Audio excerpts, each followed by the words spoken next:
ओम शांति। आज 23 अगस्त 2024 का मुरली चिंतन है। आज मीठे बाप दादाजी ने कहा, मीठे बच्चे, दुख हरता सुख करता बाप को याद करो तो तुम्हारे सब दुख दूर हो जाएंगे, अंतमति सुगति हो जाएगी। बाबा ने कहा है हमें उस दुखों को हरने वाले और उस सुख को देने वाले परम पिता को, अपने सत्य पिता को याद करना है। तो जो हम दुखी हुए, इस रावण की दुनिया में रहते हुए बहुत दुखी हुए ना, तो वो सब दुख हमारे समाप्त हो जाएंगे, क्योंकि हमारे ऊपर 63 जन्मों का पापों का बोझा है।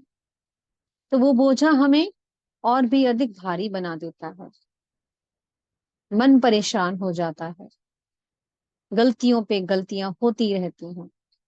जब मन हलचल में होता है तो बुद्धि काम नहीं करती, और जब मन बुद्धि दोनों ही सही रास्ते पे नहीं चल रहे हैं तो आत्मा से पाप कर्म होते जाते हैं।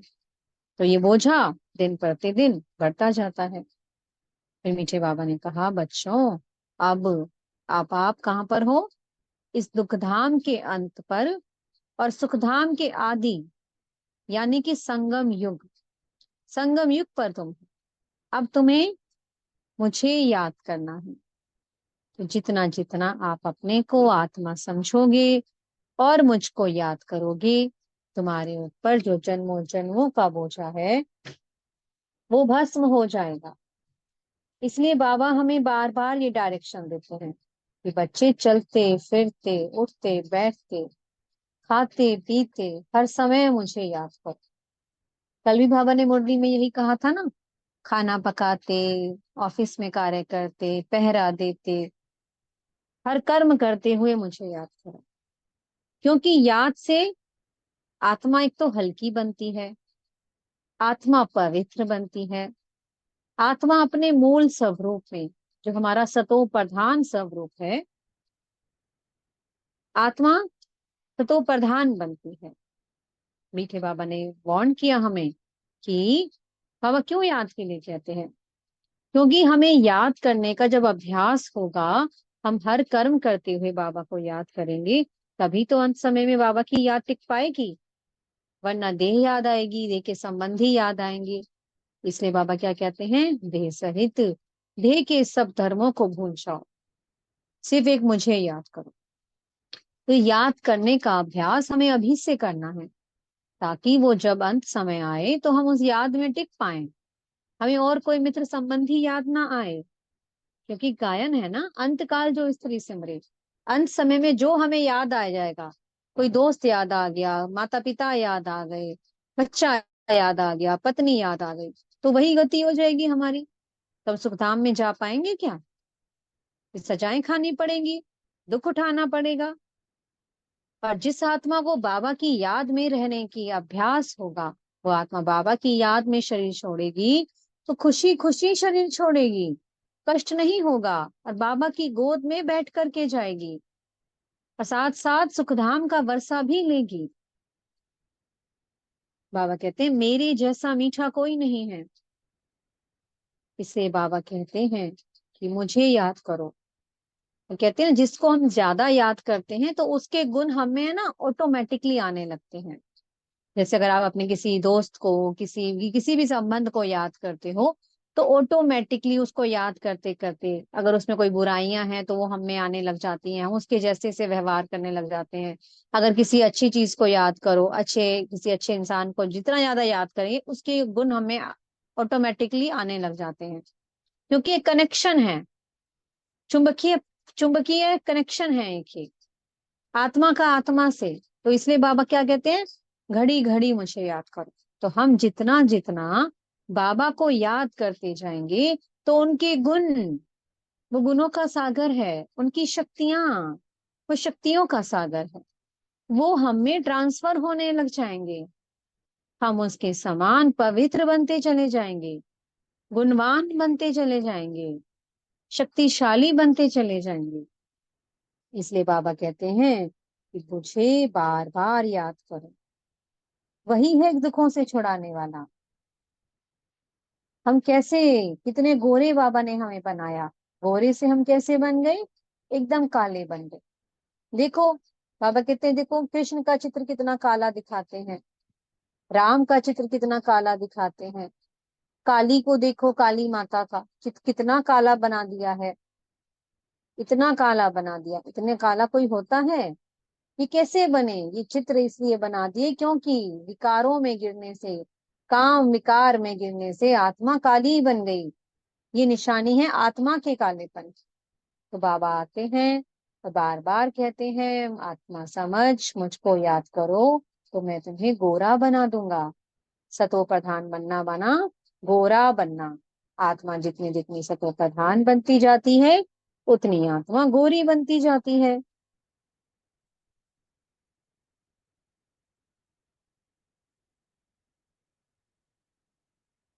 मीठी बाबा ने कहा मैंने तुम्हें 84 जन्मों के चक्र का ज्ञान दिया, वो तो बहुत सहज है, झट से बुद्धि में आ गया। और लोगों ने क्या कह दिया, लाखों वर्ष का है। इसलिए बाबा क्या एग्जाम्पल देते हैं, स्वास्तिका का। स्वास्तिका में इक्वल इक्वल भाग है, 1250 वर्ष का, 1250 वर्ष सत्युग त्रेता, और 1250, 1250 द्वापर कल। बाबा ने कहा एग्जैक्ट ड्रामा है। सृष्टि का चक्र है 5000 वर्ष का, इससे ज्यादा तो हो ना सके, क्योंकि हिसाब नहीं बनता है लाखों वर्षों का। अब लाखों वर्षों का कोई हिसाब निकाल सकता है क्या? कितने वर्ष हमने सतयुग में बिताए, कितने हमने त्रेता में बिताए? बाबा कहते हैं, नहीं, ये सब बातें भी वही समझेंगे जिन्होंने हर कल्प समझी है, जिन्होंने बाबा को पहचाना है। इसलिए बाबा कहते हैं घड़ी घड़ी याद करो, हम ही सतो प्रधान थे, हम ही तमो प्रधान बने, और अब हमें फिर से इस संगम युग पर बाबा की याद से फिर से सतो प्रधान बनना है, यही पुरुषार्थ करना है। इसलिए बाबा बार बार कहते हैं मुझे याद करो। बाबा ने कहा इविल आई नहीं होनी चाहिए। अब इस रावण की दुनिया में रहते रहते हमारी दृष्टि कैसी बन गई, क्रिमिनल बन गई। सबको दे देखने लगे, ये छोटा है, ये बड़ा है, हम ऊंचे हैं, वो नीचे हैं। नहीं, बाबा ने कह दिया अब अपनी सिविल आई बनानी है। तो बाबा आते हैं तो हमारी क्रिमिनल आई से सिविल आई बना देते हैं। सिविल आई यानी कि स्वयं को आत्मा समझो और सबको आत्मा भाई भाई की दृष्टि से देखो। आत्मा सब एक समान है, किसी में कोई फर्क नहीं, ना कोई छोटा ना कोई बड़ा, सबका साइज एक समान है। तो इसलिए बाबा कहते हैं सिविलाई पर।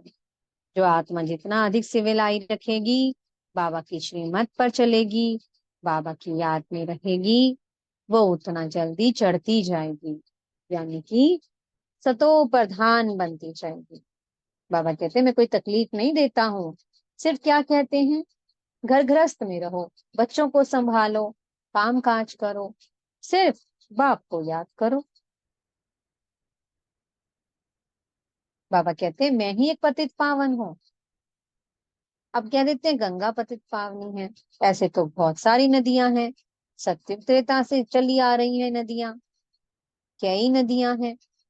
बाबा कहते हैं पतित पावन तो कृष्ण भी नहीं है, देवता भी नहीं है, सिर्फ एक मैं ही हूँ, जो कब आता हूँ, हर कल्प आता हूँ, कल्प के संगम युगे आता हूँ, यानी कि कलयुग अंत पर और सत्युग के आदि को, और आकर के हर आत्मा को, सारी सृष्टि को, पांचों तत्वों को, प्रकृति को पवित्र बना देते हैं, सतो प्रधान बना देते हैं।